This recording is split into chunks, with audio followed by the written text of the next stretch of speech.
Hoje é o dia 2 dessa sessão filosófica sobre a filosofia da imprudência, uma corrente específica que eu criei por conta de alguns acontecimentos e que eu gostaria de entender por conta própria. Essa é a segunda parte, eu já gravei e postei a base, basicamente, do estudo e as informações que introduziriam vocês ao sentido e ao significado de imprudência.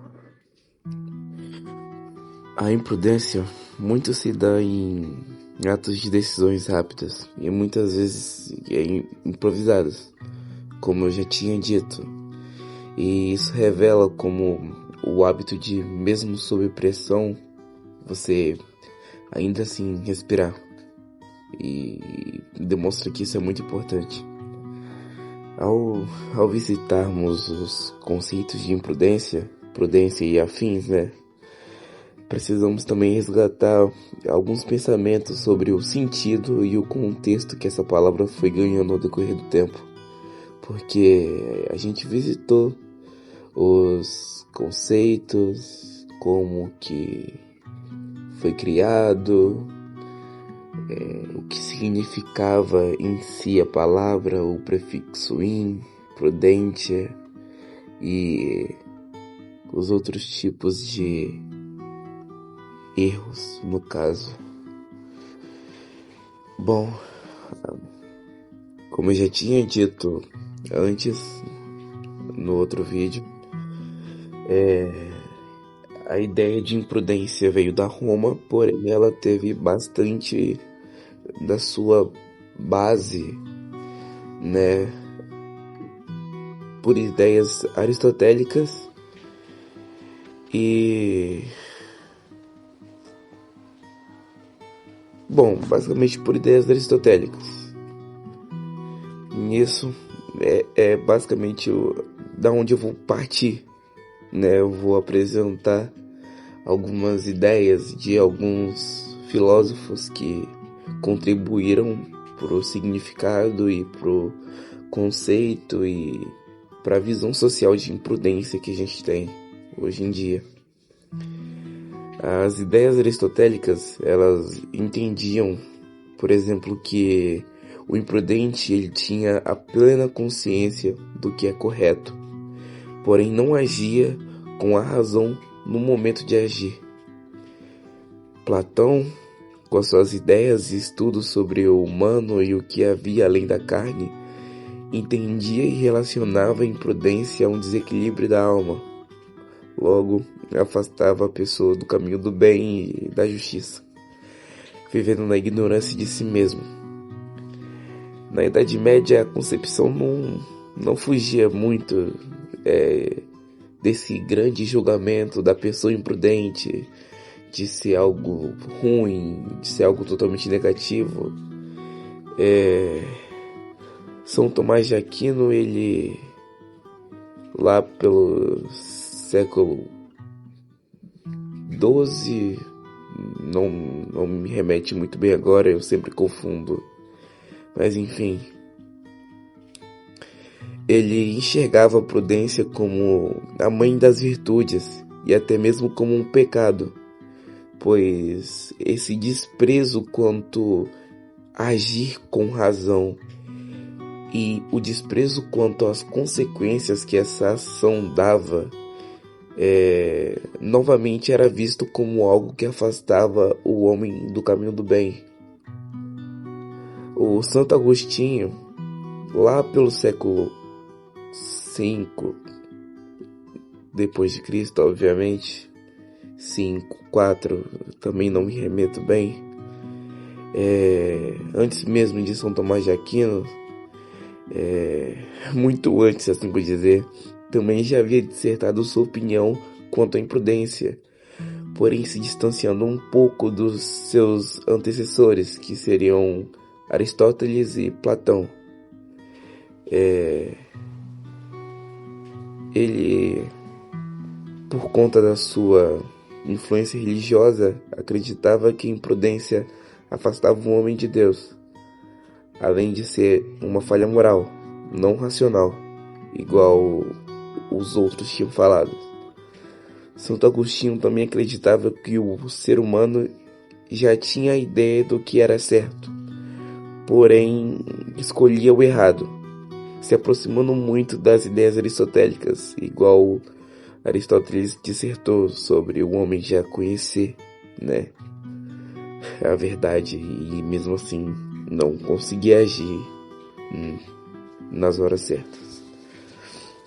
Na filosofia moderna, nós encontramos a imprudência em ações políticas, com as ideias de Thomas Hobbes, julgando-a como uma ameaça à ordem social.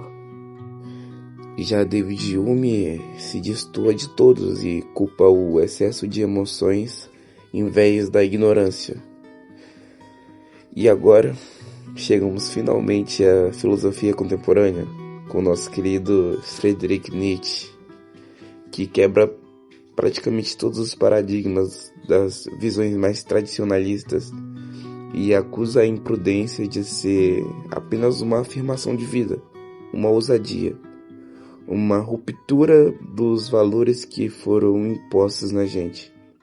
Porém, até mesmo ele chegou a criticar a imprudência cega e acreditava não haver problema em se arriscar, mas sim agir sem criar seus próprios valores.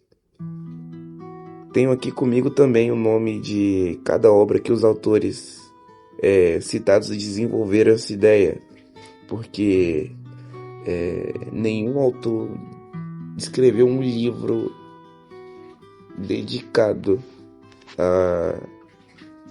ao estudo da imprudência como agora. E sim, houveram obras que esse tema foi citado e eu fiz essa coletânea para contextualizar e aprofundar esse estudo. Platão, por exemplo, as desenvolveu em suas obras A República e Fédon. Já Aristóteles em Ética Nicômaco e Ética Eudemo. Santo Agostinho em A Cidade de Deus e Confissões.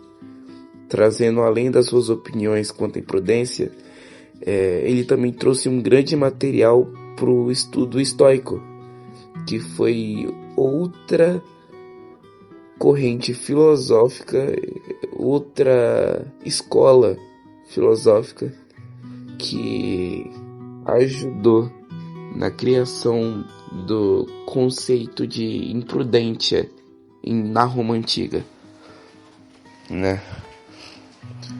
São Tomás de Aquino trouxe essa ideia na sua Suma Teológica e também no comentário à Ética Nicômaco, que é basicamente uma interpretação cristã da obra aristotélica. Thomas Hobbes, ele trouxe essa visão em Leviatã, puxando obviamente sempre para um lado mais político, pela questão da Idade Média e iluminismo e coisas do tipo. David Hume, ele trouxe em investigação sobre os princípios morais e por isso que ele sempre focou bem mais em emoções do que ou um pré-julgamento sobre atitudes de mau caratismo, como a gente pode dizer que o Aristóteles e Platão classificavam, ou o São Tomás de Aquino classificava. Enfim, Nietzsche, ele trouxe em dois clássicos bem conhecidos, são duas obras que bom, elas tiveram uma pluralidade de informações e temas e aprofundamentos que são usados para diversas áreas da filosofia, que foi Assim Falou Zaratustra,